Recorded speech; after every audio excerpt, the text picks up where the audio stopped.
దేవుడు మన పక్షమునుండగా మనకు విరోధి ఎవడు?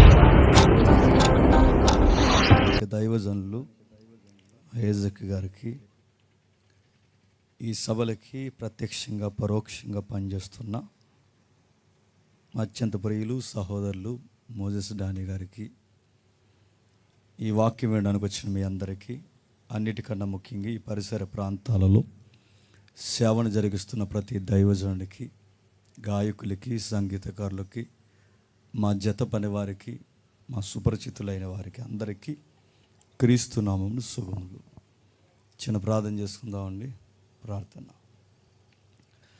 పరలోకమందున మా తండ్రి, ఈ ప్రతికూలమైన వాతావరణంలో అనుకూలమైన తండ్రి వాతావరణం మీరు దయచేసినందుకు మీకు స్తుతులు తండ్రి.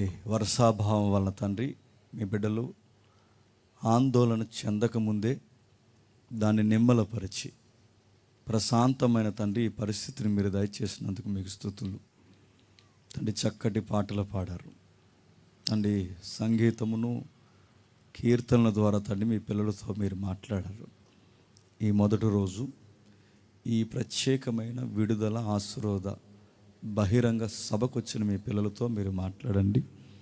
వారికి అవసరమైన సంగతులు అందించండి. ఈ రోజుల్లో వాక్యము కరువైపోయింది, సత్యం వినేవారు లేరు తండ్రి. చెబితే తండ్రి విని వారి జీవితాలు మార్చుకునే విశ్వాసులు ప్రజలు లేరు. సత్యం బోధించే బోధకులు కూడా కరువైపోయారు దేవా. అలాంటి గడియలలో ఇంతమంది సేవకులను మీరు ఏర్పరిచి తండ్రి ఈ 3 రోజులు మీ నిగూఢమైన సత్యాలు వినిపించాలని తండ్రి ఇంత సమయాన్ని నమ్మి మా చేతుల్లో పెట్టారు. ఆ నమ్మకాన్ని మేము ఒమ్ము చేయక మా జీవితాలకి అవసరమైన సంగతులు తండ్రి మేము నేర్చుకొని ఏ బంధకాల్లో, ఏ చీకట్లలో, ఏ కష్టాలలో, ఏ వ్యాధుల్లో ఎవరెవరు కూరుకుపోయారో మీకు తెలుసు తండ్రి. వాటన్నిటి నుండి విడుదల అనుగ్రహిస్తారని కోరుతూ ఈరోజు ముఖాముఖిగా మీ ప్రజలతో మాట్లాడతారని అర్థిస్తూ నిలబడని నేను తండ్రి మీ మహిమను దొంగిలించక తండ్రి మీ వాక్యానికి తండ్రి అడ్డుగా మేము నిలబడక మమ్మల్ని మేము తగ్గించుకుంటూ మీ వాక్యాన్ని ఇచ్చిస్తూ మీకే మహిమను ఆరోపిస్తూ క్రీస్తు నామమున ప్రార్థన సమర్పిస్తున్నాం తండ్రి. ఆమేన్. త్వరగా కొన్ని విలువైన సంగతులు విందాం. నిజానికి పర్మిషన్ 10 వరకు ఉందన్నారు. ఎంత త్వరగా ముగిస్తే అంత మంచిది. ఇది మొదటి రోజు కనుక త్వరగానే ముగించే ప్రయత్నం చేస్తాను. చూద్దాం. యోబు గ్రంథము 38వ అధ్యాయం. యోబు గ్రంథము 38వ అధ్యాయం సుమారు మొదటి వచనం నుండి 9వ వచనం వరకు తప్పులు లేకుండా చదివేవారు ఎవరు ఉంటే చదివి సహాయం చేయండి. అప్పుడు యెహోవా సుడిగాలిలో నుండి ఇలాగున యోబునకు ప్రత్యుత్తరం ఇచ్చెను. జ్ఞానము లేని మాటలు చెప్పి ఆలోచన చెరుపుచున్న వీడెవడు? పౌరుషం తెచ్చుకొని నీ నడుము బిగించుకొనుము, నేను నీకు ఒక ప్రశ్న వేయదును, నీవు దానిని నాకు తెలియచెప్పుము. నేను భూమికి పునాదులు వేసినప్పుడు నీవు ఎక్కడ ఉంటివి? నీకు వివేకము కలిగి ఉన్న ఎడల చెప్పుము. నీకు తెలిసిన ఎడల దాని పరిమాణమును నియమించిన వాడెవడో చెప్పుము. దాని మీద పరిమాణపు కొల వేసిన వాడెవడో చెప్పుము. దాని స్తంభముల పాదులు దేనితో కట్టబడునో చెప్పుము. ఉదయ నక్షత్రములు ఏకముగా కూడి పాడినప్పుడు దేవదూతలందరూ ఆనందించి జయధ్వనులు చేసినప్పుడు దాని మూలరాతిని వేసిన వాడెవడు? సముద్రము దాని గర్భము నుండి పొర్లి రాగా తలుపుల చేత దానిని మూసిన వాడెవడు? నేను మేఘమును దానికి వస్త్రముగాను గాఢాంధకారము దానికి పొత్తుగుడ్డగాను వేసినప్పుడు నీవుంటివా? ఆగుదాం. అందరి దగ్గర బైబిల్ ఉన్నాయా? నా వాయిస్ చివరి వరకు వినబడుతుందా? జాగ్రత్తగా విందాం. ఈ మొదటి రోజు ఇది ప్రత్యేకమైన వర్తమానం. విడుదల కొరకు రాయబడిన కరపత్రాలు, వాల్ పోస్టర్లు, యూట్యూబ్లో, ఫేస్బుక్లో పబ్లిసిటీ చేసిన ఆ మెయిన్ శీర్షిక టైటిల్ ఏదైతే ఉందో దాన్ని మిస్ అవ్వకుండా మనం ఆలోచించే ప్రయత్నం చేద్దాం. విడుదల. దీనిని గూర్చి మనం మైండ్లో పెట్టుకుని ఈ వాక్యంలోనికి మనం చూడగలిగితే ఏదో సందర్భం జరుగుతుంది. యోబు జీవితం కొరకు మాకు తెలుసుగా అనుకోకండి. యోబు గారి జీవితం సండే స్కూల్ నుంచి విన్నాంగా అనుకోకండి. మనకు తెలియాల్సిన సంగతులు ఉన్నాయి. ఏం రాస్తున్నాడు అక్కడ? సందర్భం తెలియాలి. సందర్భం లేకుండా బైబిల్ చదివితే దేవుడు ఒక మాట అన్నాడు, ఇందులో ఒకటి కలిపినా ఒకటి తీసినా ఇందులో ఉన్న పనిష్మెంట్లన్నీ వాళ్ళ ఫ్యామిలీ మీదకి రప్పిస్తాడట. కాబట్టి ఇది తెలిస్తే తెలుసు, తెలియకపోతే తెలియదు. తెలిసినా తెలియకపోయినా వినడం అనేది దేవుని ఎదుట మంచి పద్ధతి. అయితే చాలామంది యాక్టింగ్ నేర్చుకుంటారు. ఆ యాక్టింగ్ ఏంటంటే, మీరు ఉద్యోగాల దగ్గర యాక్టింగ్ చేయండి, నో ప్రాబ్లం, ఎందుకంటే మీకు జీతం వస్తుంది ఫస్ట్ తారీఖు. మీకు సొసైటీలో సంసారం చేయడం రాకపోయినా పర్లేదు, ఐ లవ్ యూ చెప్తే నడిచిపోతుంది సంసారం.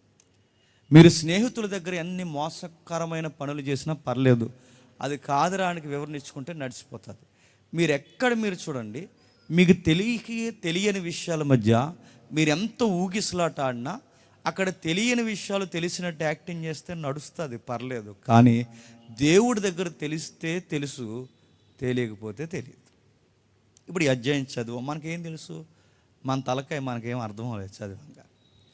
క్రైస్తవులతో వచ్చిన బాధ ఏంటంటే తెలియకపోయినా తెలిసినట్టు యాక్టింగ్ చేస్తారు. అందుకే ఏడబ్ల్యూ టాజర్ ఏమంటాడంటే, క్రైస్తవులట అబద్ధాలు ఆడరంట, నైస్గా పాడతారంట.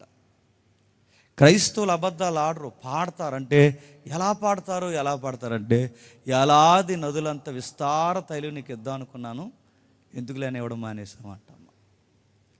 దేవుడి కంటే నేను అడుగుతున్నాను, ఏడాది నదులంత విస్తార తైలం ఇవ్వగలవా? నీ బొంద నీ దగ్గర ఒక నదే లేదు, కానీ నువ్వు ఎన్ని ఇస్తానంటావు? వేలద. ఇది ఒక అబద్ధం. మళ్ళీ చెప్తున్నా, వేలాది పొట్టేళ్ళని ఇస్తాడు, నువ్వు ఇస్తావని అడుగుతున్నావు. ఒక పొట్టేలు వద్దు, కానీ ఈ సండే అంటే నెక్స్ట్ సండే చర్చిలో అందరికి భోజనాలు పెడతారు, నువ్వు పెట్టుబడి పెట్టరని ఫేక్. మళ్ళీ చెప్తున్నాను, ఇవన్నీ అబద్ధాలు. అందుకే క్రైస్తవులు అబద్ధాలు ఆడరు, చెప్పండి, పాడతారు. ఇవి ఒప్పుకుంటారా? ఒప్పుకోరు, యాక్టింగ్ చేస్తారు. ఎందుకంటే మనకు వాక్యము తెలియకపోయినా తెలిసినట్టు యాక్టింగ్ చేస్తారు. అదొక మేకపోతే గాంభీర్యం అన్నమాట. అందుకే మన దేవుడి దగ్గర అది వద్దు. మన దేవుడి దగ్గర మనకు తెలిస్తే తెలుసు, తెలియకపోతే తెలియదు. ఏం చెబుతున్నాడు? 38వ అధ్యాయం అర్థం కావాలి అంటే యోబు గ్రంథం యొక్క అవుట్లైన్స్ తెలియాలి. అసలు ఏంటి యోబు గ్రంథం అంటే? తూర్పు దేశాలు అంటే మన ఆసియా మైనర్ ప్రాంతాలకి ఈ ఈస్ట్ జోన్ ఏదైతే ఉందో ఈ తూర్పు దేశాల్లో డబ్బున్నవాడు అంట యోబు గారు, చాలా గొప్పోడు. ఎవరొక ఆయన పోలుస్తూ యోబు గారికి చాలా హైఫ్ ఇచ్చి మాట్లాడుతూ ఆయన ఏమన్నాడంటే, మన దేశాన్ని కొనేసేంత డబ్బు ఉంది రిలయన్స్ అంబానీకి, తెలుసు కదా. 5,000 కోట్లు ఎట్టి పెళ్లి చేశాడు కొడుక్కి, 5,000 కోట్లు. ఆ పెళ్ళికి వచ్చిన వాళ్ళు ఎలాంటి వాళ్ళు వచ్చారండి? షారుఖ్ ఖాన్, సల్మాన్ ఖాన్, ఆ ఖాన్, ఈ ఖాన్, బాలీవుడ్ యాక్టర్లు ఎవరైతే ఉన్నారో వీళ్ళు వచ్చి ఏం చేశారంటే ఆ పెళ్ళికి బ్యాండ్ కొట్టారు. అది పెళ్ళంటే. మన పెళ్ళికి బ్యాండ్ డబ్బులు ఇచ్చుకుంటే కొడతారు, వాళ్ళు సెలబ్రిటీలు వచ్చి వాళ్ళ పెళ్ళికి బ్యాండ్ కొట్టారు. ఇంకా ఇంటర్నేషనల్ సింగర్స్ వచ్చారు, WWE ఫైటర్ జాన్ సీనా వచ్చాడు. ఒక్కరేడు రెండేటి మన స్టేట్ మంత్రులు వెళ్ళారు, మన అన్ని రాష్ట్రాల్లో ఉన్న మంత్రులు, ఎంపీలు ఎవరైతే ఉన్నారో అందరూ వెళ్ళారు. ఇంత డబ్బు ఉంది, దేశాన్ని కొనేసేంత డబ్బు ఉంది, రాష్ట్రాన్ని కొనేసేంత డబ్బు ఉంది. అంటే ఒక్క కుబేరుడు మన ఇండియాలో ఉంటే ఇలాంటి మందిని 100 మంది నిలబడితే ఆ 100 మందికి ఒక్కడ సమాధానం అంట, అతడే యోబు గారు. గుర్తుపెట్టుకో, అంత గొప్పోడు యోబు గారు. ఇంత తులదిగా ఆస్తుల్లో, ఐశ్వర్యంలో, పేరులో, ప్రఖ్యాతులో, సంసారంలో, కుటుంబంలో, పిల్లల విషయంలో అన్ని సెక్టార్లలో బాగున్న ఈయన జీవితంలోనికి తుఫాన్ వచ్చేసింది. ఏమైంది? చిందరవందర అయిపోయింది జీవితం. ఊహలకందని పరిస్థితులు ఒకదాని వెనకాల ఒకటి కొట్టాయి. సముద్రం ఒడ్డున నిలబడితే కెరటం ఊపిరాడకుండా ఒకదాని వెనకాల ఒకటి ఒక మనిషిని కొడితే ఎలా ఉంటుందో యోబు జీవితాన్ని కూడా శ్రమలనే కరటాలు ఒకదాని వెనకాల ఒకటి కొట్టాయంట. ఎవరో వచ్చారు, ఇలా చెప్పారు, అయ్యా అయ్యా అయ్యా మీకు విషయం చెప్పాలయ్యా అన్నారు. ఏంటని వినే సమయానికి గొర్రెల మందలన్నీ చనిపోయాయ్యా అని చెప్పారట. అయ్యా మరొక విషయం చెప్పాలయ్యా, మన ఏదైతే పాడి పశువులు ఉన్నాయో మన పంట పొలాలను కూడా తినేసిన ఒక సుడిగాలు వచ్చిందయ్యా, మన పంట అంతా పోయిందయ్యా అని చెప్పారట. ఈ వార్త విని జీర్ణించుకునే లోపే మరొక వార్త తెచ్చి చెప్పారట. గొడ్డు గోద అన్నీ ఎగిరిపోయాయి. మరొక వార్త చెప్పారట, అయ్యా మరొక విషయం చెప్పాలి, మన దాసులు ఎవరైతున్నారో మన సర్వెంట్స్ మొత్తం చనిపోయారయ్యా అని చెప్పారు. ఇది జీర్ణించుకునే లోపు మరొక మాట చెప్పారు. ఇంకేముందిరా అని అడిగితే, మీకు విషయం చెప్పాలయ్యా, మీ బ్రదర్ ఇంటికి మీ పిల్లలందరూ లంచ్కి వెళ్ళారుగా, మీ పిల్లలందరూ భోజనానికి వెళ్ళారు, మీ సహోదరి ఇంటిన వాళ్ళు భోజనం చేస్తుండగా సుడిగాలి వచ్చి ఆ ఇంటిని తాకేసరికి నీ కొడుకులందరూ చచ్చిపోయారు. ఆ కొడుకులు చనిపోయారన్న వార్త వినే లోపు మరొక మాట వచ్చింది, నీ కూతుళ్ళు కూడా చచ్చిపోయారు. ఒకదాని వెనకాల ఒకటి, ఒకదాని వెనకాల ఒకటి, ఒకదాని వెనకాల ఒకటి. యోబు జీవితాన్ని శ్రమ అనే కెరటాలు కొడుతున్నాయి చాలా గట్టిగా. అలాంటి టైంలో యోబు గారి జీవితం ఏం చేయాలో తెలియని పరిస్థితుల్లో పైన డిస్కషన్ జరుగుతుంది రెండు శక్తుల మధ్య. ఒకటి దైవ శక్తి, రెండు చెప్పండి సాతాను శక్తి. ఈ రెండు శక్తులు డిస్కషన్ చేస్తున్నాయంటే దేని కొరకు అయ్యి అంటే యోబు యొక్క క్యారెక్టర్ కొరకు. నిలబడతాడా చెప్పండి, నిలబడ్డా, ఉంటాడా, ఎగిరిపోతాడా, ఎంత జరిగినా నీకే జై కొడతాడా, ఈ శ్రమ జరిగే సమయానికి దేవుడు లేడు ఏమీ లేడని ఇలాంటి బీచ్ ఒడ్డుకు పోయి ఏమన్నా సముద్రంలోకి దూకి చేస్తాడా, ఏం చేస్తాడు? దేవుడికి సాతానికి ఈ మధ్య డిబేట్ జరుగుతున్నప్పుడు ఆ డిబేట్లో కార్నర్ అయ్యేది ఎవరో చెప్పనా, నువ్వు నేను అవుతాం. గుర్తుపెట్టుకో, నువ్వు నేనే, నిన్ను నన్ను పెట్టి వాడు డిస్కషన్ చేస్తాడు. వాడికి పని పాట లేదు, వాడొక గాలేదవా. ఆడు ఆ దేశానికి తిరుగుతాడు, ఈ దేశానికి తిరుగుతాడు, అలా తిరుగుతాడు, ఎలా తిరుగుతాడు. ఆడి పని ఏంటంటే వాడికి గ్యాసిప్స్ పుట్టించడమే వాడి పని. వాడు లేని వార్తలు పుట్టిస్తాడు, వాడి కాని వార్తలు పుట్టిస్తాడు, వాడి కంప్లైంట్స్ చేస్తాడు. ఇదిగో వింటివా, ఐజక్ సంఘాన్ని నడిపిస్తున్నాడుగా, ఐజక్ గారు ఆయన ఎవరైతే ఉన్నాడో ఆయన సంఘాన్ని నడిపిస్తాడు. నీ సెలవు ఉంది కనుక నడిపిస్తాడు. ఒకసారి పక్కకి తీని కృప. ఐజక్ ఉంటాడు, లేదు నేను చూపిస్తా అంటాడు. మోజెస్ డాని ఎవరైతే ఉన్నాడో ఆ అబ్బాయి ఈ సభ జరిగిస్తున్నాడుగా, ఫస్ట్ డే వర్షం కురిపించి ఎలా ఉంటుందో చూపిస్తా. వాడు క్వశ్చన్ చేస్తాడు, వాడు రేట్ చేస్తాడు. మన ఫెయిత్ని వాడు సెంటర్లో నిలబెట్టి వాడు డిబేట్ చేయడానికి మనల్ని తెర మీదకి లాగుతాడు. వాడు అడుగుతున్నాడు యోబును గూర్చి దేవుడితో, నీ కొడుకు నువ్వు కంచె వేసి నీ రెక్కల చాటుని కాపాడి అతగాడికి నువ్వు ఎన్నో చేస్తే నిన్ను స్తుతించకపోతే ఎవరిని స్తుతిస్తాడు? దాసుల్ని తీసేయి, పాడిని తీసేయి, కొడుకుల్ని తీసేయి, కూతుర్ని తీసేయి. అన్నిటికన్నా ముఖ్యంగా ఏం పోయినా మానవుడు ఒకడు పోకూడదని కోరుకుంటాడు. మానవ జీవితంలో ఏం పోయినా ఒకటి మాత్రం పోకూడదు. అదేంటో తెలుసా? ఆరోగ్యం పోకూడదు. అది కూడా తీసేయి. నేను అడుగుతున్నాను, మనకే గనక ఒక వార్త వద్దు కానీ, మళ్ళీ చెప్తున్నాను, ఇన్ని వార్తలు వద్దు కానీ ఒకే వార్త మన కుటుంబంలో జరిగితే మనం ఏమంటాం చెప్పండి? ఇంకెందుకండి ఫాస్టింగ్ ప్రేయర్స్? ఇన్ని వారాలు దేవుని దగ్గరికి వెళ్ళినా డిఎస్సిలో ఒక మార్క్ ఇవ్వలేకపోయాడు. అందుకేనండి ఇంక రేపు నేను చర్చకి రానండి. నీ బోర్డు డిఎస్సికి ఒక మార్క్ ఇవ్వకపోతే వీడు చర్చకి రాడంటే ఇది ఒక శ్రమిడికి. మళ్ళీ అడుగుతున్నాను, కొంతమందికి ఏదైనా తలనొప్పి వస్తే చాలండి యేసుప్రభు మీద కోపం ఇస్తారు.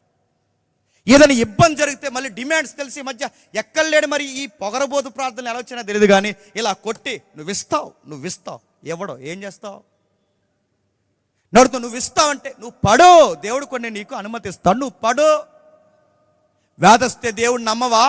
శ్రమ వస్తే దేవుడు నమ్మవా? అనుకున్న ఉద్యోగం రాకపోతే నమ్మవా? నీకు పిల్లలు పుట్టకపోతే నమ్మవా? నీకు అనుకున్న సంతానం కలిసి రాకపోతే నమ్మవా? నీ సంసారం నీకు సమాధానంగా లేకపోతే నమ్మవా? కలిసి వస్తే నమ్ముతావా? బయటోళ్ళు ఆపద మొక్కుల దేవుళ్ళని నమ్ముతున్నారు. ఈ దేవుని కూడా ఆపద మొక్కుల దేవుని చేసావా? ఈ దేవుడు ఏంటో నీకు అర్థమవుతుందా? ఇన్ని సంవత్సరాలు 5 ఏళ్ళ నుంచి చర్చికి వెళ్తున్నావు, 10 ఏళ్ళ నుండి చర్చికి వెళ్తున్నావు. ఏ దేవుడికి లేని ప్రత్యేకత ఈ దేవుడికి ఉంది. ఈ దేవుడికి ఉన్న గొప్పతనం ఏంటో తెలుసా? నిన్ను పరీక్షిస్తాడు నీ ప్రేమ లాంటిదో. ఆయన చూస్తాడు. ఆయన కాదని ఎవరికి పెద్ద పెట్టేసినా, ఆయన కాదని దేనికి పెద్ద పెట్టేసినా, చివరికి నీ హెల్త్ స్కేల్కి పెద్ద పెట్టేసినా, నీ యొక్క సెల్ఫ్ రెస్పెక్ట్కు నువ్వు పెద్ద పెట్టేసినా ఆయన ఒప్పుకోడు. ఆయనను మాత్రమే ప్రేమించాలి. ఆ ప్రేమ బయటికి లాగడానికి ఎన్ని కెరటాలు సముద్రం గుండా అయినా నిన్ను నడిపించడానికి ఆయన సిద్ధము. ఇలాంటి దేవుడు నీకు అర్థమైతే నమ్ము. నీకు నచ్చకపోతే మళ్ళీ చెప్తున్నాను, చివరి స్థుతులు చెప్పి నా వల్ల అవ్వట్లేదని వదిలేసి వెళ్ళిపో. నేను సీరియస్గా అని చెప్తున్నాను. మీరు చాలామంది ఏమనుకుంటారంటే ఈ దేవుడు అనగానే ఈ నమ్ముకుంటే అన్నీ ఇచ్చేస్తారంటే 3 వారాలు వెళ్తే పని అవుతుంది అన్నారట. ఈ 3 వారాలు పని అవుతుంది. అక్కడ ఎవడో వస్తాడు గాలివాడు మళ్ళీ వచ్చి చెప్తాడు ఇక్కడ 3 వారాలు కదండి 7 వారాలు రండి అంటే అక్కడ పోతావా? ఆ 7 వారాలు కాదు మరొకడు ఏదో చెప్తాడు అక్కడ కదంటే అక్కడ పోతారు. ఎందుకంటే అవసరాల కొరకు లంచాలు ఇచ్చినట్టు తిరిగే ఈ బుద్ధులున్నవారు దేవుడి దగ్గర పని అవ్వకపోతే రేపు పొద్దున్న బయట నుంచి ఎవడో వచ్చి ఇక ఈ దేవుడి వల్ల పని అవ్వదండి మా దేవుడి దగ్గర రండి అంటే పోరా? ఎందుకు పోరో బేసిక్గా పోతారు. నేను మళ్ళీ అడుగుతున్నాను, ఈ దేవుడిని అర్థం చేసుకోవడం రావాలి. ఈ దేవుడు మాట్లాడుతున్నాడు యోబుతో. ఏం జరిగింది? యోబు జీవితంలో చాలా కఠినమైన పరిస్థితులు వచ్చేసాయి. ఏం పోయినా పర్లేదు, కానీ తన ఆరోగ్యం పోయింది. ఎంతగా పోయిందంటే ఆ పక్కనున్న పెంకులు తీసుకుని గోక్కుని ఆ కింద కూర్చుని ఆ బూడిద చల్లుకొని ఎంత బాధపడాలి అంత బాడి కన్నీరు వేర్లై పారేసి కన్నీరు ఆవిరైపోయిందంట. ఆ టైంలో ఎవరున్నారు? కొడుకులు లేరు. ఆ టైంలో ఎవరున్నారు? కూతురు లేరు. ఆ టైంలో ఎవరున్నారు? స్నేహితులు లేరు. ఆ టైంలో ఎవరున్నారు? ఆ ఉండాల్సిన ఆవిడ కూడా దగ్గర లేదు. ఆవిడందిగా మేడం గారు. ఆవిడేమంది? ఇంక ఏ పాయింట్ లేనట్టు ఒక పాయింట్ అంది. ఇంక దేవుడు అని, ఇంక దేవుడు అంత వ్యవహారం అంత ఎందుకు, కానీ ఆ దేవుడి వల్లే నీకు ఇంత చిత్రవద గురవుతున్నావు, ఆ దేవుడిని దేశించి వెళ్ళిపో అంది. ఆవిడ అలా అనడం నేను తప్పని అన్నగాని తన భర్త పడుతున్న బాధలు ఆవిడ చూడలేకపోతుంది. ఏడా దేవుడేడి ఈ శ్రమను? కొడుకుని తీసుకెళ్ళిపోయాడు, కూతుర్ని తీసుకెళ్ళిపోయాడు, పంటను తీసుకెళ్ళిపోయాడు, దాసులను తీసుకెళ్ళిపోయాడు, చివరికి నీ ఆరోగ్యాన్ని ఇంకా దేవుడు అంటావు. ఆ దేవుడేడి? నీకు విడుదల లేదా నీ జీవితానికి? ఒకేసారి ఇన్ని బాధలైతే ఎలా కుదురుద్ది? నేను చూడలేకపోతున్నా మీరు పడుతున్న బాధని, మీ ముఖాన్ని నేను అలా ఎదుర్కోలేకపోతున్నా. బాధపడిపోయి తన మాటలు తాను పలుకుతుంది. ఎందుకంటే బాధల్లో కొన్ని మాటలు ఎందుకు పలుకుతాం కూడా తెలియదు. ఇలాంటి మాటలు పలుకుతున్నప్పుడు స్నేహితులు వచ్చారంట. జాతక వినండి, 38 అధ్యాయం అర్థం కావాలి అంటే 37 అధ్యాయాల అవుట్లైన్స్ ఏంటో నీకు అర్థమైతే కానీ 38 అధ్యాయం అర్థమవుతుంది. మరలా చెప్తున్నాను, ఒక బైబిల్లో ఒక విషయాన్ని అర్థం చేసుకోవాలి అంటే నేపథ్యం అంతా చదవాలి. ఎప్పుడో మానేశారు నేపథ్యాలు చదవడం. ఎందుకో చెప్పినా క్యాలెండర్ల మీద వాక్యాలు చదవడం నేర్చుకున్నారు. ఏడాదికి ఒకసారి లైసెన్స్ బిల్ ఇస్తున్నారు చర్చ్లో. లైసెన్స్ చెప్పండి, బ్లెస్సింగ్ కార్డ్ అడుగుతున్నాను. నేను వాగ్దానం కార్డులకు వ్యతిరేకం కాదు, క్యాలెండర్లు తీసుకోవద్దని వ్యతిరేకం, నేను దానికి చెప్పట్లేదు. కానీ అక్కడతో ఆగిపోద్దని చెబుతున్నా. నీకు 66 పుస్తకాలు ఉన్నాయి, దీన్ని చదవాలి, దీనికి అధ్యాయాలు ఉంటాయి, వచనాలు ఉంటాయి. ఇది ఒక పుస్తకం, అక్కడ ఒక రచయిత, కానీ ఉద్దేశాలు, కొన్ని పాత్రలు ఇవన్నీ జరుగుతాయి. అవి చదివితేనే దేవుడు నీతో మాట్లాడతాడు. చాలామంది వేదికల దగ్గరకు వచ్చి దైవజనులను అడుగుతారు, అయ్యా దేవుడు నాతో ఏం మాట్లాడుతున్నాడు, ఏమైనా చెప్పాడా మీకంటే? ఎలా చెప్తాడు? కుమారి ఇలా రా అంటాడు అనుకుంటున్నావా? ఈ మధ్య స్లోగన్స్ ఎక్కువైపోయినాయిగా. అడుగుతున్నాను, ఎలా చెప్తాడు ఆయన? దేవుడు ఎలా మాట్లాడతాడు? ఎర్రసున్ని వేసుకొచ్చావు కదూ అంటాడు అనుకుంటున్నావా? అడుగుతాను, ఎలా మాట్లాడతాడు ఆయన? దేవుడు మాట్లాడతాడంటే ఆయన ఎలా మాట్లాడతాడు? ఆకాశం ఇలా ఇడిపోయి నా ప్రియ కుమారుడా అంటాడు అనుకుంటున్నావా? ఆయన మాట్లాడడానికి ఒక లైన్ ఉంది, ఆయన మాట్లాడడానికి ఆయన ఒక వారధి ఇచ్చాడు, ఆయన మాట్లాడడానికి ఒక రూట్ మ్యాప్ ఉంది, ఆయన మాట్లాడడానికి నీకు ఆయనకి ఒక సందిగ్ధం చేయడానికి ఒక పుస్తకం పెట్టాడు. ఆ పుస్తకం పేరు బైబిల్. దాన్ని చదవాలి. నువ్వు దాన్ని చదవకుండా ఆయనతో మాట్లాడతానంటే ఆయన ఎలా మాట్లాడతాడు? ఇది ఒక అధ్యాయం చదవం. దీన్ని సందర్భానుసారంగా చదవాలి. సందర్భానుసారంగా చదవకపోతే ఏమవుద్ది? అర్థం లేకుండా చదివితే ఏమవుద్ది? ఈ వాగ్దాన కార్డులు తీసుకుంటున్నప్పుడు తీసుకోండి, నేను తీసుకోవద్దు అంటలేదు, మళ్ళీ ఒకటి అంటారు. ఈ వాగ్దాన కార్డులు తీసుకుంటున్నప్పుడు ఈ ఆడవారికి మగవారికి ఇచ్చే కార్డులు వేరుగా ఉంటాయి. కొన్ని కార్డులు కలిపేశారు. ఆ కంగారు కొరగాడు ఈ మొక్క పాస్టర్ గారికి చెప్పలేదు, ఈ పాస్టర్ గారికి తెలియక పనిచేశాడు. ఆ పనిచేసిన టైంలో ఆ వాగ్దానం కార్డు ఆడవాళ్ళకి రావాల్సిన ఒక కార్డు మగాడికి వస్తుంది. అందులో ఇలా ఉంది, వచ్చే ఏడాది గర్భవతి అవుతాడు. ఆ టెక్స్ట్ ఎక్కడిది? ఆది కాండంలోనిది. ఎవరు చెప్తున్నారు? దేవుడు చెప్తున్నాడు. ఎవరికి చెప్తున్నాడు? అబ్రహాం చెప్తున్నాడు. అది ఎవరికి అప్లై అవుద్ది? శారమ్మకి అప్లై అవుద్ది. నువ్వు అలాంటి వాగ్దానం కార్డు తెచ్చేది నాకే అంటే, అరే సందర్భం చదువు. అది ఎలా చదవాలి? పిల్లలు లేక గొడ్రాలుగున్న నీలాంటి దానికి, నీలాంటోడికి గొడ్రాలితనంలో ఎంత వాదార్పు రావాలంటే దేవుడు ఎలా మాట్లాడతాడు? శారమ్మ సందర్భం మొత్తం చదువు, వాదార్పు వస్తుంది. అన్న జీవితాన్ని మొత్తం చదువు, వాదార్పు వస్తుంది. అంతేగాని మధ్యలోంచి ఒక రెఫరెన్స్ లాగేసి ఇది నా బ్లెస్సింగ్ కార్డ్ అంటే దాన్ని ఎవరు నేర్పించారు? థియలాజికల్గా రాంగ్. అది బైబుల్ పద్ధతి ప్రకారం అది సరి అయిన పద్ధతి కాదు. నువ్వు వాగ్దానం కార్డు పట్టుకెళ్ళి ఆ రెఫరెన్స్ ఎక్కడుందో చూడు, దాని అధ్యాయం ఏంటో, పుస్తకం ఏంటో, ఆ వ్యక్తులు ఎవరో, అది మొత్తం చదివితే ఆ సందర్భంలోంచి దేవుడు నీతో మాట్లాడతాడు. దేవుడు మాట్లాడతాడు. దేవుడు మాట్లాడతాడు. ఎలా మాట్లాడతాడు? నాకు ఇప్పుడు జరుగుతున్న, నా జీవితంలో జరుగుతున్న బాధలు, ఇక్కట్లు, సమస్యలు ఏవైతున్నావో నాలాగే ఆల్రెడీ బైబిల్లో పడినోళ్ళు ఎవరో ఉంటారు. అది చదివితే దేవుడు నాతో మాట్లాడతాడు. నీ సంసారంలో బాధలు ఉన్నాయా? నీలాగే సంసారంలో బాధలు పడిన కొన్ని కుటుంబాలు బైబిల్లో ఉన్నాయి. అది చదువు, నీ సంసారానికి సమాధానం అక్కడ దొరుకుద్ది. మనం ఎలా దేవుడు మాట్లాడతాడంటే, మనకన్నా ముందు దుష్టాంతాలుగా బాధలు పడిన వారు ఉన్నారు. వాళ్ళ జీవితాలు చదివితే మనకు అర్థమవుద్ది. శ్రమల, బాధల, వ్యాధుల, మరణాల, కష్టాల, ఆస్తి నష్టాల, ఆరోగ్య సమస్యల ఎన్నైనా వాటన్నిటికీ రాత్రికి నీకు విడుదల చెప్పే సమాధానం యోబు జీవితాన్ని చూడు. ఏముంది యోబు జీవితంలో? సుమారు 37 అధ్యాయాలు. 3 స్నేహితులు వచ్చారు, బాధపడుతున్నాడు. కొడుకులు లేరు, కూతురు లేడు, భార్య లేదు, ఉండాల్సిన దాసులు లేరు, ఎవ్వరు లేరు. ఒక్కడ కూర్చుని ఆ బూడిదలో కూర్చుని అలా ఏడుస్తుండగా ఈ 3 స్నేహితులు వచ్చారట. వచ్చి ఏం చేశారు? ఈ స్నేహితులు ఎలాంటి చెప్పినా సమాధానపరచాల్సిన స్నేహితులే ఇంకా కృంగదీసేశారు. మన ఇంట్లో ఎవరైనా చనిపోయినా, మన బాధల్లో ఉన్నా, కొంతమంది మన చుట్టం పట్టం, ఎదురింటి ఎల్లమ్మ, పక్కింటి పుల్లమ్మ వస్తారుగా. ఈ స్నేహితులు, పక్క చుట్టాలు, వీళ్ళందరూ వస్తారుగా. ఇలా నిజంగా వాదార్చన వచ్చా మన ఇంటికి వచ్చి మన వేసిన టెంట్లలో కూర్చొని మనం పెట్టిన సమోసాలు తినేసి టీ తాగేసి మన ఫ్యామిలీ మీద కామెంట్లు చేస్తారు ఈ బ్యాచ్ అంతా, కాదా?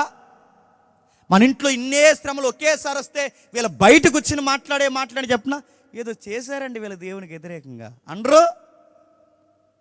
మనకి ఏదైనా నష్టం వస్తే వీళ్ళు ఏమంటారు చెప్పండి? మన నష్టం వచ్చి మనం బాధపడుతుంటే వీళ్ళు ఏదో చేశారండి అందుకనండి ఇన్ని నష్టాలు వీళ్ళకి అనరు.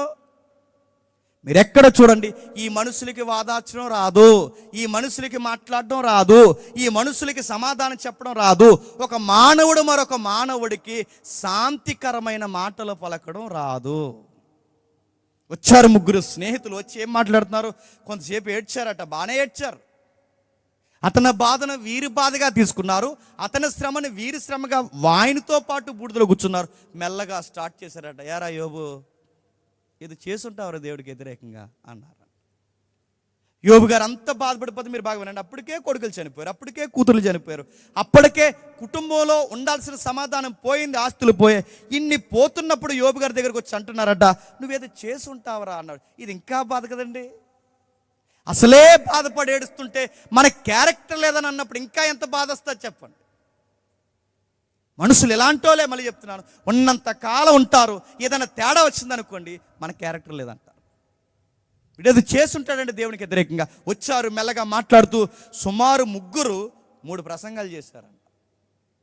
వచ్చినోళ్ళు వాదార్పు ఇచ్చి కన్నీళ్ళు తుడిసి బాధపడకరా మేము ఉన్నామన్న మాట ఒకటే, కానీ వీళ్ళు వచ్చినోళ్ళు ఏం చేస్తారంటే ప్రసంగాల మీద ప్రసంగాలు. వీళ్ళ ప్రసంగాలన్నీ ఎవరికి సపోర్ట్ తెలుసా? యోబుకి సపోర్ట్ కాదు, దేవుడికి సపోర్ట్ చేస్తారు. దేవుడు నీతిమంతుడు, దేవుడు పరిశుద్ధుడు, దేవుడు ఉన్నతమైన వాడు, దేవుడు గొప్పవాడు, దేవుడు సైన్యములకు అధిపతి యెహోవా, దేవుడు ఉన్నతమైన వాడు. ఆయన పరిశుద్ధ ఆవరణంలో పాపం చేసిన వాడు నిలవదగడానికి సరిపడు. కాబట్టి ఈ ఉన్నతమైన దేవుడు నీ మీదకి ప్రతిదండన చేస్తున్నాడంటే, యోబు నువ్వేదో జీవితంలో చేసావు అంటే, ఒకవైపు దేవుణ్ణి పొగుడుతూనే ఎవరిని డౌన్ఫాల్ చేస్తున్నారు చెప్పండి?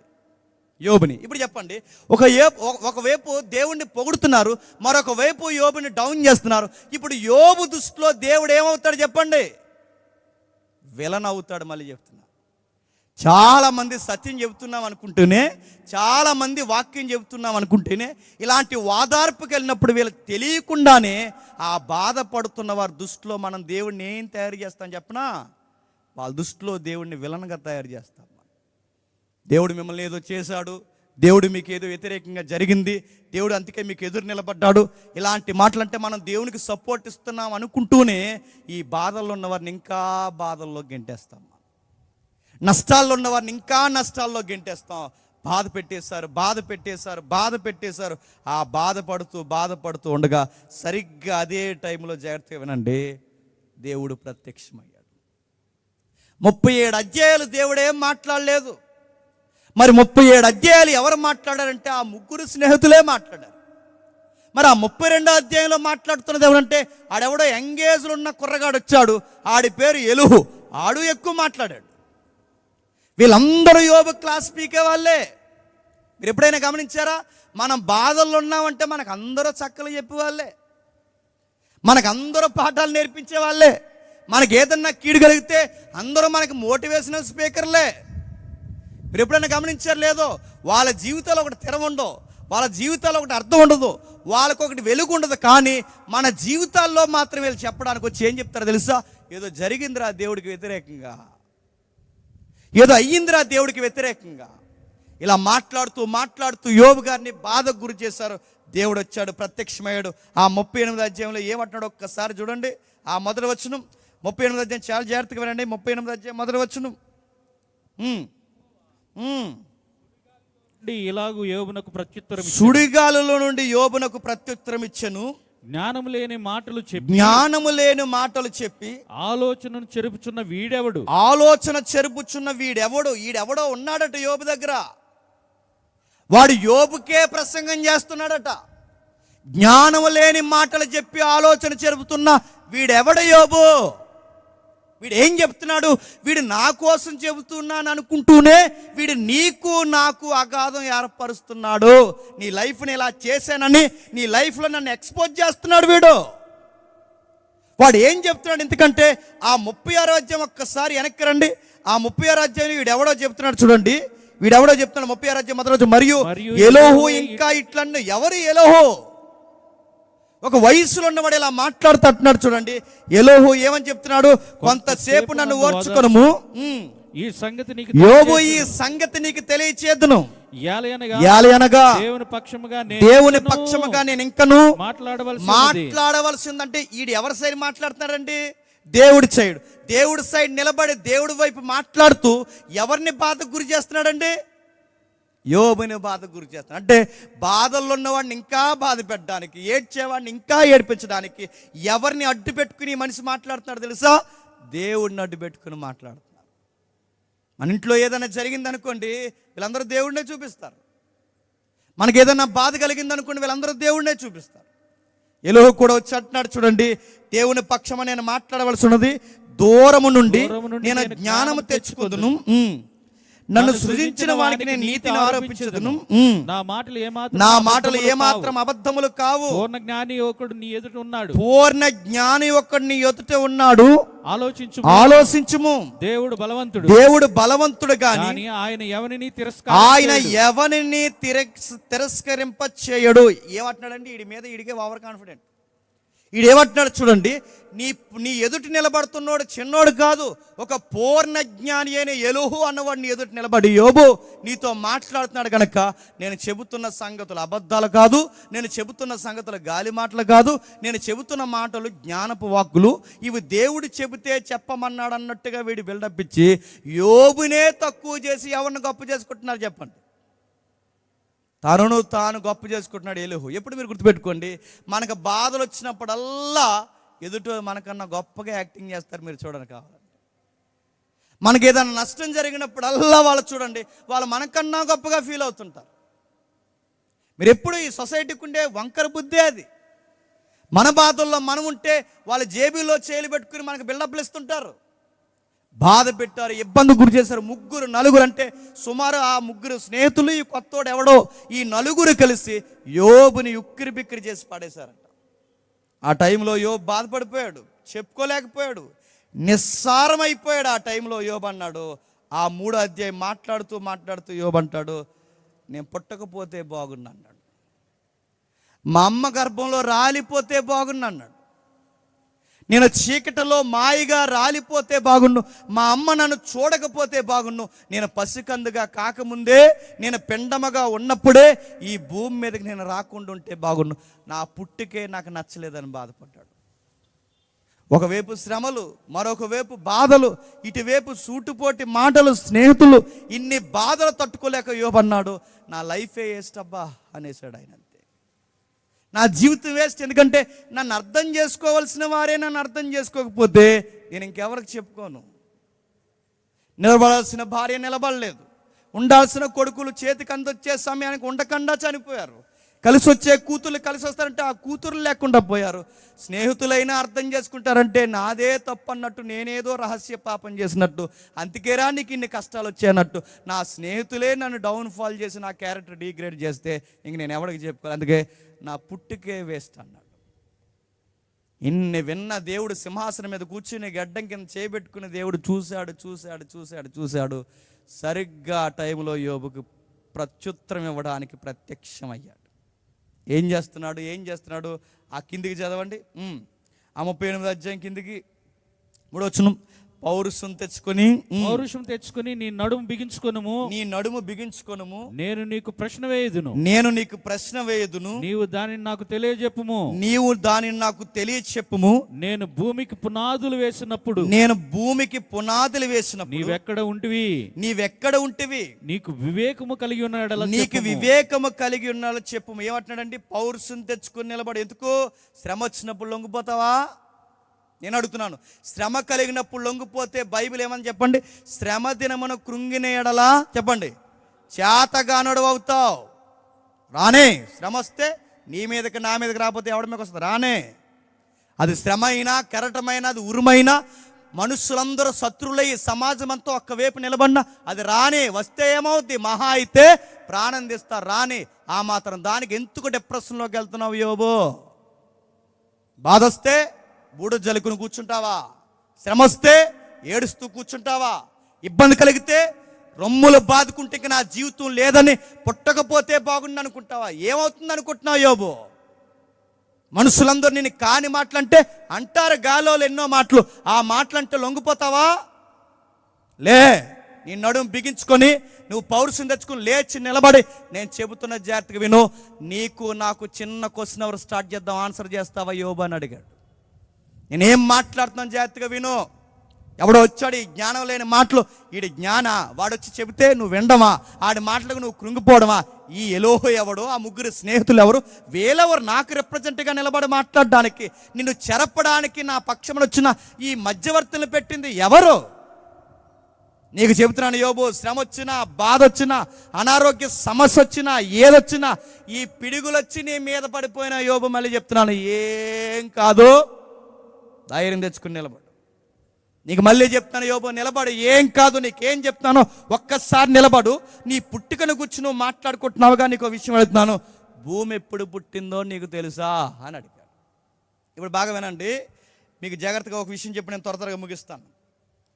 యోబు బాధపడుతున్నప్పుడు, బూడిదలో కూర్చుని ఏడుస్తున్నప్పుడు దేవుడు ఎందులో నుంచి ప్రత్యక్షమయ్యాడంట చెప్పాలి? సుడిగాల్లో నుంచి. యోబు జీవితంలో మర్చిపోలేనిది ఏదన్నా ఉంది అంటే దాని పేరేడు చెప్పండి? సుడిగాలి. ఎందుకు మర్చిపోడు?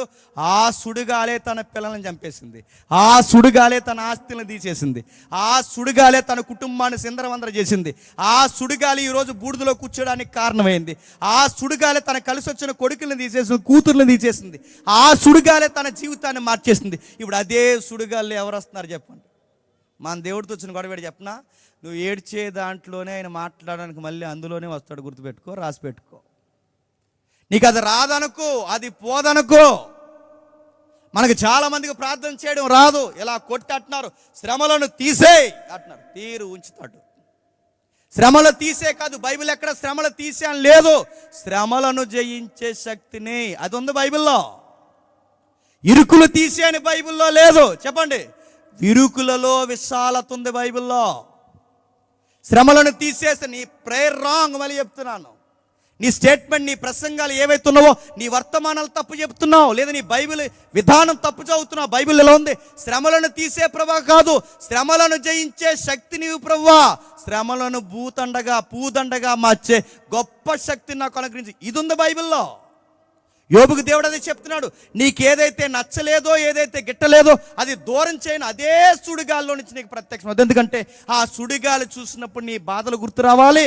ఆ సుడిగాలి చూసినప్పుడు ఎందుకు ఆ శ్రమల గుండా నేను నడిపిస్తున్నానో నీకు నాకు ఒక సమాధానం ఏర్పడాలి. ఎందుకు వచ్చావు ప్రభా సుడిగాళ్ళు అంటే క్వశ్చన్ అడుగుతున్నాడు. సుడిగాల్లో వచ్చినాడు, వచ్చినోడు దేవుడు యోబుకి ఏం చెప్పాలండి? ఈ మాట అంటాను ఏమనుకోకండి. వచ్చినోడు ఏం చెప్పాలి? దేవుడు వచ్చి ఏం చెప్పాలి? ఆ సన్నాసిగాళ్ళు అందరూ అలాగే అంటారు, నువ్వేం బాధపడక ఈ కచ్చిపు తీసుకుని కళ్ళు తుడుచుకో అంటే బాగుంది దేవుడు అన్నాడా? బాధపడకు యోబు, ఆడేవాడు నీ క్యారెక్టర్ లేదంటే, వాడు కుప్పగంతులేసి క్యారెక్టర్ లేదంటే దానికి నువ్వు డల్ అయిపోతావు. నీ క్యారెక్టర్ ఉంది యోబు, నేను ఇంకా బ్లెస్ చేస్తున్నాను, ఇంకా నీకు బిడ్డలు ఇస్తే అంటే బాగుంది దేవుడు అన్నాడా? యోబు దగ్గరికి దేవుడు వచ్చి ఇలా అంటే బాగుండు, ఇదిగో కచ్చిపు తీసుకో, టిష్యూ పేపర్ తీసుకో, ఏదో ఒకటి ఇస్తే బాగుండు. బాధల్లో ఉన్నవాడికి ఓదార్పేని చెప్పండి, భుజం మీద అన్నా చేయాలి. బాధల్లో ఉన్నవాడికి ఓదార్పేని చెప్పండి, ఆడుతో కలిసి అయినా మనం ఎడవాలి. బాధల్లో ఉన్నవాడికి ఓదార్పేని చెప్పండి, ఇంకా నీకు గొప్ప బహుమానాలు ఇస్తాను, కంగారు పడకని చెప్పాలి. ఇదేం చెప్పకుండా స్టాండర్డ్ జీకే క్వశ్చన్లు అడుగుతున్నాడు దేవుడు వచ్చి. జీకే క్వశ్చన్లు ఏమడుగుతున్నాడు? జాగ్రఫీ అడుగుతున్నాడు, కాస్మాలజీ అడుగుతున్నాడు, ఏదైతే సముద్ర గర్భానికి సంబంధించిన తన ఆరిజిన్ అడుగుతున్నా. అంటే అరే బాధల్లో ఉన్నవాడి దగ్గరికి వచ్చి భూమి ఎప్పుడు పుట్టిందో చెప్పంటే ఆడు ఏమంటాడు చెప్పండి. మనం ఎవడన్నా ఏడుస్తున్న వాడి దగ్గరికి వెళ్ళి, ఆ సముద్రుడిని ఏడుస్తారు, మీకు బాగా అలవాటు ఇక్కడ. ఆ సముద్రుడిని ఏడుస్తారు కదా, లైఫ్లో ఏదో ఇరిగిపోయింది, ఇంకా ఆకాశం ఇరిగి మీద పడిపోయింది, ఇక్కడ ఏడుస్తారు ఈ బీచ్ అట్టు కూర్చొని. ఆ దగ్గరికి వెళ్ళి, అక్కడికి వెళ్ళి మీరు అడగండి, ఆ బాధలు ఉన్నవాడి దగ్గరికి వెళ్ళి, బ్రదర్ బాధపడకండి అనకుండా భూమి ఎప్పుడు పుట్టిందో చెప్పండి అడగండి. ఆడేమంటాడు చెప్పండి? సముద్రం ఎప్పుడు పుట్టిందని అడగండి, అది ఎప్పుడు పుట్టిందని అడగండి. ఇవన్నీ అడిగినప్పుడు అడుగుతున్నాను, వాళ్ళు చెబుతారా? ఆ బాధల్లో ఉన్నవాడు ఇంటికి వెళ్ళి, ఎవరైనా ఇంట్లో శవం చనిపోయి ఉంటే, ఆ కుటుంబంలో మనుషులు చనిపోతే భుజం మీద చెయ్యేసి, బ్రదర్ నక్షత్రాలు ఎప్పుడు పుట్టాయి చెప్పంటే ఏమంటాడు చెప్పండి? చంపివాడు అతను ఇప్పుడు 5 నిమిషాలు ఇంటికి బయటకు వెళ్ళలేదంట అంటాడంట. నా బాధలో నేనుంటే నువ్వు నన్ను జీకేలు అడుగుతావేంట్రా? నా బాధలో నేనుంటే నన్ను జాగ్రఫీ అడుగుతావు, కాస్మాలజీ అడుగుతావు, ఈ పొలిటికల్ సైన్స్ అడుగుతావు, ఇవన్నీ నన్ను ఎందుకు అడుగుతున్నావు? నా బాధల్లో నేను ఉన్నప్పుడు నీకు ఆన్సర్లు చేయాలని అంటామానవా? కానీ దేవుడు ఎలా అంటాడు చెప్పనా? గుర్తుపెట్టుకోండి, ఆయన తెలియక అడగట్లేదు, ఓదార్చడం రాకడగట్లేదు, ఆయన ఎలా ఓదార్చాలో ఆయనకి తెలుసు కనుకే అడగాల్సిందే అడుగుతున్నాడు. ఏమని అడుగుతున్నాడు చూడండి, నేను భూమికి పునాది వేసినప్పుడు నువ్వు ఎక్కడుంటివి? నీకు వివేకం కలిగిన యెడల చెప్పుము, నీకు తెలిసిన యెడల దాని పరిమాణము నియమించిన వాడెవడో చెప్పుము, దాని పరిమాణపు కొలవేసిన వాడెవడో చెప్పుము. అంటే చెప్పుము అంటున్నాడంటే యోబు చెప్పండి చెప్పలేడు. భూమి ఎప్పుడు పుట్టిందో చెప్పమన్నాడు, అక్కడ నక్షత్రాలు ఎప్పుడు పుట్టాయో చెప్పమంటున్నాడు, దేవదూతలు ఎప్పుడు పాట పాడాయో చెప్పమంటున్నాడు, 9వ వచనంలో గాఢాంధకారం ఎప్పుడు పుట్టిందో చెప్పమంటున్నాడు, ఆ కింది వచనాల్లో పగలు ఎప్పుడు పుట్టిందో చెప్పమంటున్నాడు, 13వ వచనంలో ఆ ఉదయం ఎప్పుడు కలిగిందో చెప్పమంటున్నాడు, 12వ వచనంలో అరుణోదయం ఎప్పుడు వచ్చిందో చెప్పమంటున్నాడు, ఇవన్నీ 19వ వచనంలో వెలుగు ఎప్పుడు వచ్చిందో చెప్పమంటున్నాడు. ఇవన్నీ ఎందుకు చెప్తున్నాడు? వెలుగు ఎప్పుడు పుట్టిందో నీకు తెలుసా? భూమి ఎప్పుడు పుట్టిందో నీకు తెలుసా? నక్షత్రాలు ఎప్పుడు పుట్టాయో నీకు తెలుసా? నీకు తెలుసా అంటున్నాడంటే యోబుకి తెలుసా? తెలియదు. యోబు కాదు, యోబు గారు తాతయ్య గారు కూడా పుట్టలేదు భూమి పుట్టేటప్పుడు. యోబు గారు ముత్తాత కూడా పుట్టలేదు నక్షత్రాలు పుడుతున్నప్పుడు. చాలామంది తెలియక థియాలజీ తెలియదు, ఏమీ తెలియదు. కొంతమంది తెలియక ఆ యోబు అంటే అప్పుడు దేవుడు కూడా నీ బంధం ఉన్నాడు. దేవుళ్ళోది నీకు థియాలజికల్గా రాంగ్ స్టేట్మెంట్ అది. దేవుళ్ళో దేవుడుగా యోబు ఉండడం ఏంటి? మళ్ళీ చెప్తున్నాను, దేవుళ్ళో దేవుడుగా యోబు ఉంటే యోబు కూడా ఏమవుతాడు చెప్పండి? సృష్టికర్త అవుతాడంటే దేవుళ్ళలో బాగా వినండి, దేవుళ్ళలో దేవుడా యోబు? దేవుడు నడుతున్నాడు, మానవులను కలిగి చేసిన విధానం వేరు, దైవశక్తి వేరు. ఆ దైవశక్తిలో మనం తయారు చేయబడిన విధానం వేరు. యోబుని అడుగుతున్నాడు చెప్పు, ఎందుకు ఇవన్నీ అడుగుతున్నాడు? భూమి ఎప్పుడు పుట్టిందో చెప్పు, నక్షత్రాలు ఎప్పుడు పుట్టాయో చెప్పని ఎందుకు అడుగుతున్నాడు చెప్పనా? యోబు నీకు విషయం తెలియాలి, భూమి ఎప్పుడు పుట్టిందో నీకు తెలియదు, నక్షత్రాలు ఎప్పుడు పుట్టాయో నీకు తెలియదు. ఒకవేళ చేతనైతే చెప్పు, అప్పటికి నువ్వు పుట్టి ఉంటువులే చెప్పు అంటున్నాడు. దాని అర్థం ఏంటి? నువ్వు పుట్టి ఉంటువులే అంటే పుట్టాడని కాదు. ఈ మాట నేను ఉపయోగించవచ్చో లేదో నాకు తెలియదు, కానీ మీకు అర్థం కావడానికి ఉపయోగిస్తున్నాను. యోబుకి సెటైర్ వేస్తున్నాడు దేవుడు. ఏమనుకుంటున్నారు? తాత దగ్గరికి వెళ్ళి మనవాడు అన్నాడట, అలా దొగ్గకూడదు అన్నాడంట. అంటే తాత ఏమంటాడు చెప్పండి? అవునరా నువ్వు నాకన్నా చెప్పండి ముందు పుట్టు అంటాడు. అంటే నిజంగా పుట్టాడనా? ఆ మాటకి అర్థం అది కాదు, ఆడు పుట్టలేదని. యోబు గారిని కూడా అప్పటికి పుట్టావులే అంటున్నాడంటే పుట్టాడని కాదు, నువ్వు అప్పటికి పుట్టలేదు. భూమి ఎప్పుడు పుట్టిందని ఎందుకు అడుగుతున్నాను తెలుసా యోబు? అసలు భూమి అనే వ్యవస్థ నీకు తెలియాలి. నీ సంసారం ఎంత, నీ జీవితం ఎంత, నీ కుటుంబం ఎంత, నీ దేశం ఎంత, నీ పనులు ఎంత, నీ పిల్లలు ఎంత, ఇదంతా ఎక్కడా? తూర్పు దేశాల్లో ఒక దేశం ఉంది. కొన్ని దేశాలు కలిస్తే అది ప్రపంచం. ఆ ప్రపంచాన్ని మోసేది ఒక భూమి. ఆ భూమి ఎక్కడ తిరుగుతుంది? ఇది శూన్యంలో తిరుగుతుంది. ఆ శూన్యంలో తిరుగుతున్న భూమిని కొనకక నిద్రపోక తిప్పుతున్నా నేను ఒకనున్నానన్న సంగతి నీకు తెలుసా?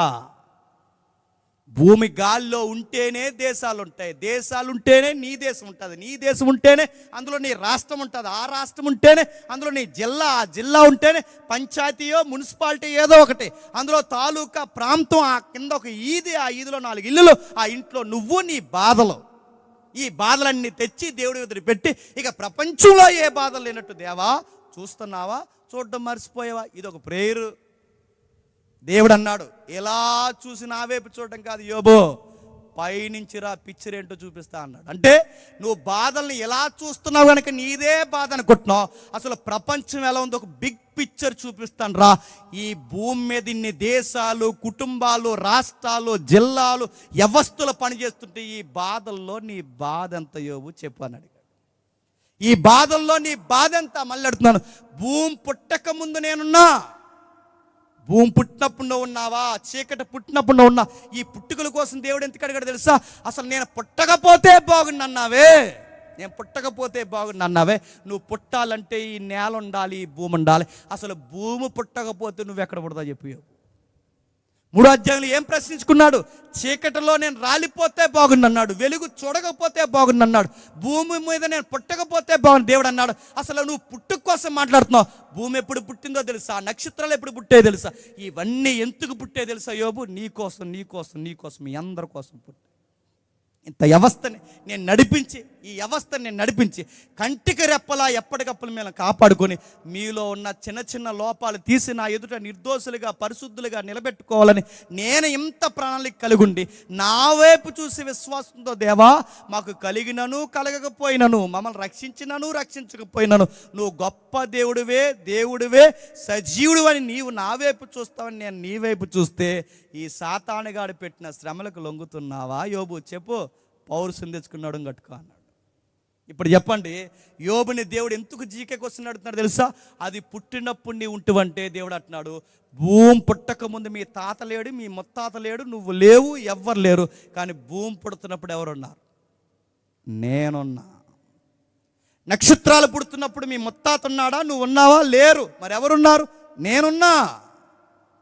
వెలుగు పుడుతున్నప్పుడు ఎవరున్నారు? నేనున్నా. చీకటి పుడుతున్నప్పుడు ఎవరు? నేనున్నా. ఈ సముద్రాలు పుడుతున్నప్పుడు ఎవరు? నేనున్నాను. అంటే ఆ రోజున్న వాడిని నిన్నున్నా, నిన్నున్న వాడిని ఈ రోజున్నా, నీ రోజున్న వాడిని రేపుంటా. ఎల్లకాలము యోబు నీతో నేనుంటా, లేచి నడుం కట్టుకో అని చెబుతున్నాడు.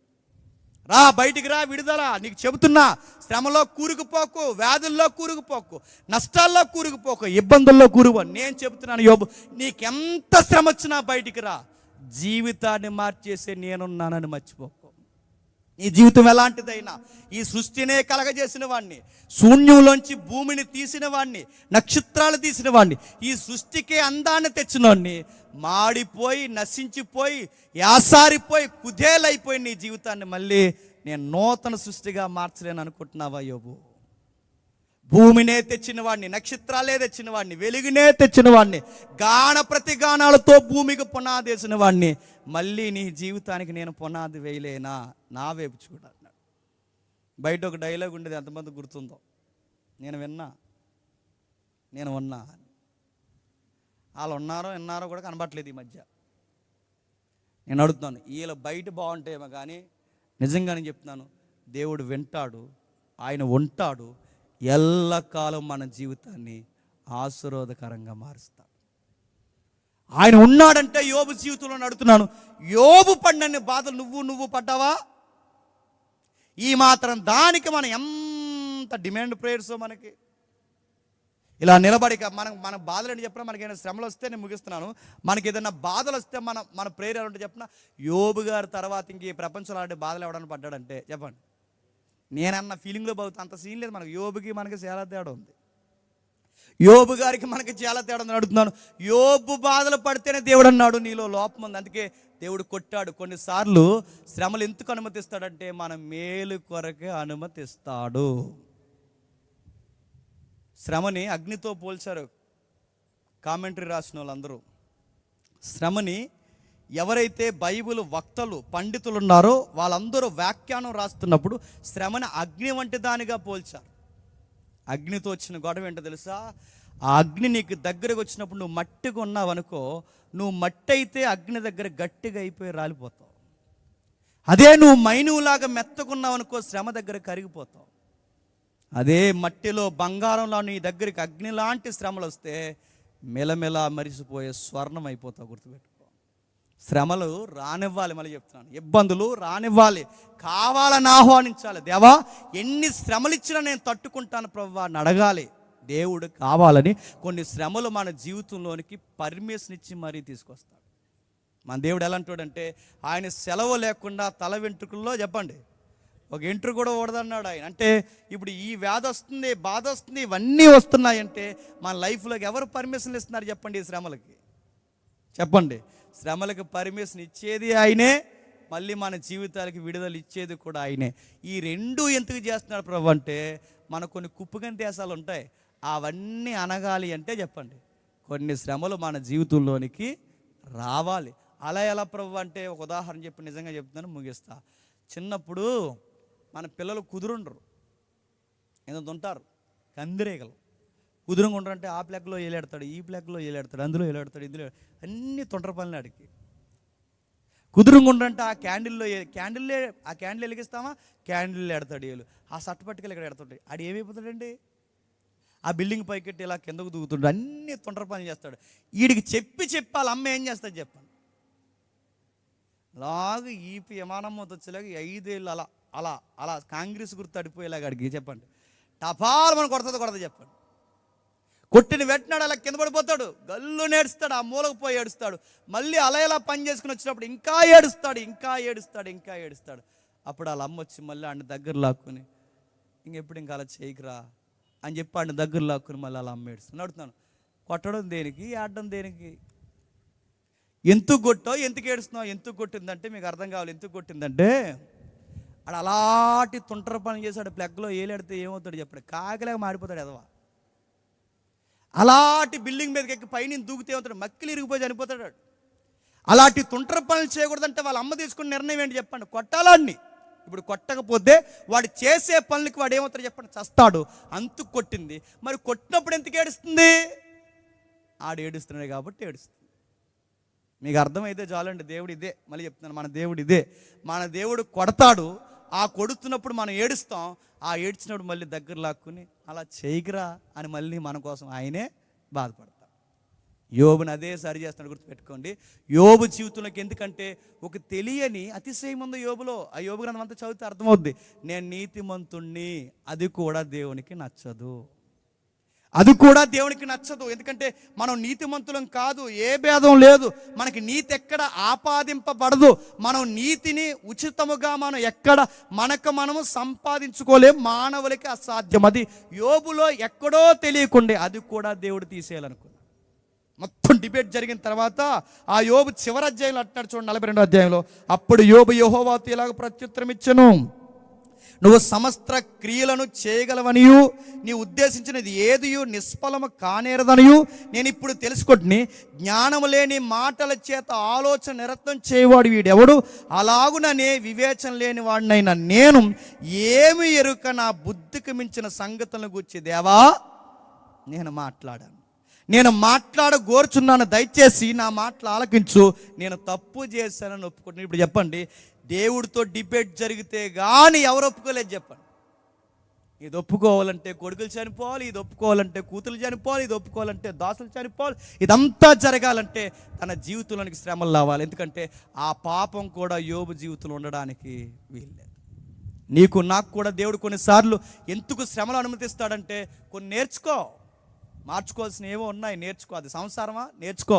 అంతేగాని సంసారంలో బాధలు వచ్చిన వెంటనే ఈ మధ్య ఒక ఫ్యాషన్ అయిపోయింది, చచ్చిపో కుదిరిగా మళ్ళీ ఒక సెల్ఫీ వీడియో ఇలా పెట్టుకుని అమ్మా నాన్న వెళ్తున్నానే జాగ్రత్త పో, మళ్ళీ మాకు వీడియో ఎందుకు? ఇంకా అది చూసి మేము ఆడడానికి సెల్ఫీ వీడియో, ట్రాక్ మీద కూర్చుని మళ్ళీ ఒక వీడియో, పురుగుల మంది దగ్గర కూర్చుని ఒక వీడియో, ఫ్యాన్ దగ్గరికి వెళ్ళి ఒక వీడియో, వాష్రూమ్లో కూర్చుని వీడియో. చచ్చేటప్పుడు కూడా సెల్ఫ్ సావలేదండి. ఆ సెల్ఫీ వీడియో మళ్ళీ ఆ చచ్చేటప్పుడు కూడా అంటున్నాను, ఏమన్నా అంటే చాలు క్షేమ సిట్టికి మాట చాలు. అప్డేట్ కోటలు కాపరాలు చేస్తున్నారా? వాళ్ళ అమ్మకి ఫోన్ చేసిందంటే వీడియో కాల్లో, వచ్చేస్తున్నాను 5 గంటల పోసుకుందంట, వచ్చేయి ఎదవ సంగతి రేపు చూద్దాం, దిశా పోలీస్ స్టేషన్ ఆడ సంగతి తేలుద్దాం అన్నారు. నేను మాట అంటే తట్టుకోలేవు, ఏమి చేయలేని అడుగుతున్నాను. ఒక కాపురం చేయండి నీకు వస్తున్నా, మళ్ళీ నువ్వు క్రైస్తవురాలివి, మళ్ళీ అడుగుతున్నావు నువ్వు దేవుని బిడ్డవి, నువ్వు క్రైస్తవ స్త్రీవి. సంసారంలో ఈ బాధలే తట్టుకోకపోతే నీకు సువార్త ఏమర్థమైంది?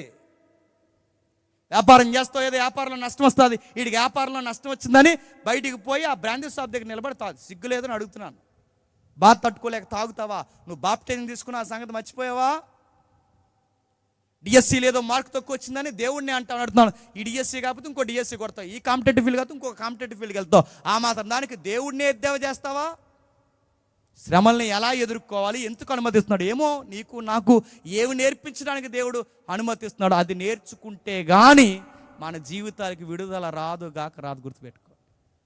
ఈ మొదటి రోజు విడుదల అంటే ఏంటని అడిగితే మళ్ళీ చెప్తున్నాను, ఇంక అన్నీ పోతాయి మీకు అన్నీ వస్తాయని నేను చెప్పను. ఆ స్పీకర్ నేను కాదు.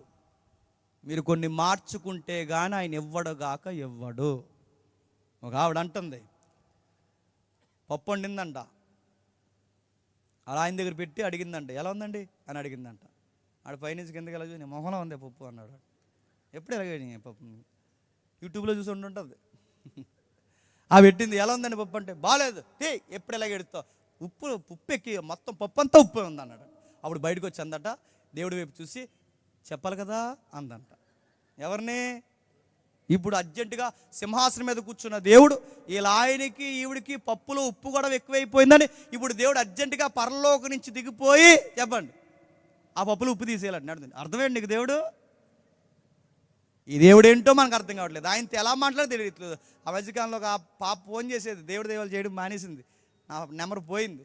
ఆ ఫోన్ చేసి ఇలా అంటుంది. ఒక రోజు ఏమంటుందంటే, అనయ్య రేపు నుంచి నేను డాడీతో మాట్లాడినాని అంది. నేను అనుకున్నాను, ఏమన్నాడు మీ డాడీ అన్నాను. ఇంతకీ ఈ డాడీ కాదంట, ఆ డాడీ అంట. ఎందుకు మాట్లాడమ్మా అని అడిగితే నేను మాట్లాడినాను అండి. అదే ఏమైంది, ఎందుకు మాట్లాడమంటే 3 రోజుల నుంచి ఒక విషయం అడుగుతున్నాను అన్నయ్య, దానికి జవాబు రాలేదు, రేపు నుంచి నేను మాట్లాడినదంట. ఇప్పుడు ఈవిడి గారు మాట్లాడలేదని పరలోకంలో ఉన్న దేవుడు కంగారైపోతాడా? పొంగే సముద్రాన్ని పొంగకుండా ఆపేస్తాడా? ఇవే పిచ్చి మాట్లాడితే మళ్ళీ చెప్తున్నాను. నువ్వు దేవుడి మీద కోపం పెంచినవేంటి? ఆయన అర్జెంటుగా సింహాసనం వదిలి నీ దగ్గరకు వచ్చేయడం ఏంటి? ఇవి తగ్గించుకో. ఈ ఎగస్ట్రాలు తగ్గాలనే కొన్ని మొట్టికాయలు మనమే చెప్పండి గట్టిగా వేస్తాడు, గుర్తుపెట్టుకో. శ్రమలు ఎందుకు వస్తాయి నేర్చుకో. ఈ దేవుడు ఏంటో అర్థంగా అప్పుడు ఇరిగి నలిగిన స్వరంతో మోకాలేసి, దేవా నా జీవితం ఏంటి అన్నప్పుడు నీకు ఒకటి చూపిస్తాడు. దాని పేరే కలవరి గిరి మీద తన కుమారుని యొక్క యజ్ఞయాగాన్ని చూపిస్తాడు. యోబు జీవితాన్ని చూస్తే నీకు ధైర్యం వస్తుందో లేదో నాకు తెలియదు, కానీ ప్రభు అయిన యేసుక్రీస్తు వారు పడిన బాధలు చూడండి. ఈ ప్రపంచంలో ఎవరైనా అంత బాధలు పడ్డారా? నీటి చుక్క లేకుండా ఆకాశానికి భూమికి మధ్య తన ప్రాణాన్ని ఇచ్చేశాడు తండ్రి చిత్తం కొరకు. ఆయన పడినన్ని బాధలు ఎవడో పడలేదు, ఆయన కాచినంత కన్నీరు ఎవడ కాచలేదు, ఆయనకు ఒలిగిపోయినంత రక్తం ఎక్కడ ఒలిగిపోలేదు. ప్రేమ ఏంటో తెలియాలన్నా కలవరిగిరినే చూడాలి, శ్రమల్లో దైను రావాలన్నా కలవరిగిరినే చూడాలి. అందుకే ప్రభు అయిన యేసుక్రీస్తు వారు యోబు కన్నా ఎక్కువ బాధలు పడ్డాడు. యోబు కొంచెం అతిశయంతో అయినా బాధలు తెచ్చుకున్నాడేమో, కానీ తండ్రి చిత్తం నెరవేర్చడానికి మేలు చేసి కీడు అనుభవించి ఈ భూమి మీద అతసాక్షిగా మారిపోయిన ఒకే ఒక్క వ్యక్తి మనం నమ్మిన దైవం నజరేయుడైన యేసుడు. ఆ దేవుడు నీకున్నాడు, మర్చిపోకు. ఆయన నేర్పిస్తున్నాడు, ఇదిగో నీకు మేలుకు బదులుగా కీడే ఎదురొస్తుంది, నువ్వు నిలబడు. ఆ నిలబడినప్పుడు నీకు ఎంత మేలుకరమైన కార్యాలు చేసినాను. అందుకే ఆయన వెళ్ళిపోతే ఏమన్నా తెలుసా, కరువైనా ఖడ్గమైనా హింస అయినా శ్రమ అయినా ఏదొచ్చినా నిలబడండి, సదాకాలం మీతో కూడా చెప్పండి నేను ఉంటానన్నాడు. ఆ రోజు ఉన్నవాడు నిన్నున్నవాడు రేపు ఉంటాడు, ఎల్లకాలం మన జీవితాల్లో ఎప్పుడు ఉంటాడు. ఆ దేవుని పట్టుకుని ఉండండి. ఏం జరిగిపోయినా అన్నిటికన్నా ఉత్తమమైన కార్యక్రమం ఏంటి చెప్పిన, మౌనంగా ఉండండి. దాన్నే నిరీక్షణ అంటారు. ఆ నిరీక్షణతో ఎదురు చూడండి. శ్రమలు వచ్చినప్పుడు అటు ఇటు కంగారు అయిపోయి ఎమ్మెల్యే గారి దగ్గరికి వెళ్ళిపోకండి, ఎంపీ గారి దగ్గరికి వెళ్ళిపోకండి, ముఖ్యమంత్రి దగ్గరికి వెళ్ళిపోకండి. వెయిట్ చేయండి, ఏదో జరుగుద్ది, అలా వెయిట్ చేయండి. ఆ ఎదురు చూడలో గొప్ప కార్యం ఉంటుంది. మనకు శ్రమ వస్తే సండే స్కూల్ పిల్లలు 70 సార్లు లెగిసినట్లు లెగిస్తాం. అలా లెక్కండి. ఎప్పుడన్నా శ్రమలు అనేవి ముళ్ళ పొదలు లాంటివి గుర్తుపెట్టుకోండి. ముళ్ళ పొదల్లో పడిపోయానుకోండి, బెస్ట్ పొజిషన్ ఏంటి చెప్పండి? కదలకుండా కూర్చోవడమే బెస్ట్ పొజిషన్, ఇంకేం లేదు. ఇంకా అందులో కూర్చున్నప్పుడు అటు ఇటు కదలవనుకో ఏమవుద్ది? ఎలా కదిలితే ఎలా గుచ్చిపోతాయి, ఎలా కదిలితే ఎలా గుచ్చిపోతాయి, ఎలా కదిలి నువ్వు ఎక్కడ కదిలితే గుచ్చిపోతాయి. దానికి బెస్ట్ పొజిషన్ ఏంటి చెప్పిన? పొదలో పడిపోయి కథలకు ఎవడో కూడా వచ్చి తీసే వరకు. దేవుడు కూడా ముళ్ళ లాంటి శ్రమల లాంటి పొదల్లో పడినప్పుడు కథలకు పడేసినోడు ఏదో ఒక రోజు తీస్తాడు. అప్పటి వరకు కదిలేవో ఇంకా ములుగుచ్చిపోతాయి. మళ్ళీ చెప్తున్నాను, వెయిట్ చేయి, వెయిట్ చేయి, వెయిట్ చేయి. ఒకరోజు వస్తాడు, నీ జీవితానికి గొప్ప విడుదల ఇస్తాడు. యోబు జీవితానికి అంతకన్నా గొప్ప పిల్లల్ని ఇచ్చాడు, అంతకన్నా గొప్ప ఆస్తులు ఇచ్చాడు. మళ్ళీ తన భార్యని ఆశీర్వాదకరంగా మార్చాడు. ఆ దీవెల్ని మీ అందరికీ దేవుడు ఈ మొదటి రోజే సమాధానకరంగా అనుగ్రహించును గాక. Amen, amen, amen, amen. ప్రార్థన చేద్దాం. ప్రేమగల తండ్రి, కృపగల దేవ, ఎందరికీ సంగతులు అర్థమయ్యో తెలియదు తండ్రి. మా జీవితాల్లోనికి విడుదల రావాలి అంటే కొన్ని శ్రమలు గుండా మేము నడవాల్సిందే, మేము నేర్చుకోవాల్సిందే. అవి మాకు అర్థమైన రోజు తండ్రి మా జీవితాన్ని ఉన్నతంగా మీరు మారుస్తారు తండ్రి. మీరు గొప్ప దేవుడు. శ్రమల్లో కూడా మాకు ధైర్యం ఉంటారు తండ్రి. అది ఎదుగుతున్నది ఎర్ర సముద్రమైనా, అది తుఫాన్ అయినా, అది సుడిగుండమైనా, ఏదైనా తండ్రి మీ అనుమతి లేనిదే ఏది జరగదు తండ్రి. మీరు మాతో ఉంటే అది సముద్రమైనా పాయలైపోతుంది, అది వర్షాభావమైనా ఆగిపోతుంది, అది వ్యాధులైనా సమస్య పోతాయి. సర్వ కార్యములని సమృద్ధిగా మీరు మార్చేస్తారు తండ్రి. అలాంటి ధన్యకరమైన విశ్వాసము తండ్రి ఈ మొదటి రోజు విన్న వారందరికీ మీరు అనుగ్రహిస్తారని కోరుతూ, గాయకుల్ని, సంగీతకారుల్ని, జత పని వారిని, వేదిక మీద ఉన్న దైవజనుల్ని, నడిపిస్తున్న అధ్యక్షుల వారిని, పెద్దల్ని అందరినీ మీ చేతులకు అప్పగిస్తున్నాం. ఎవరైనా ఈ మాటలు విని మా మీ చెడ్డ మాటల పలికి మమ్మల్ని శత్రులుగా భావిస్తే క్షమిస్తారని కోరుతూ అందరినీ మీ చేతులకు అప్పగిస్తూ క్రీస్తునామని ప్రార్థన సమర్పిస్తున్నాం తండ్రి. Amen, amen, amen.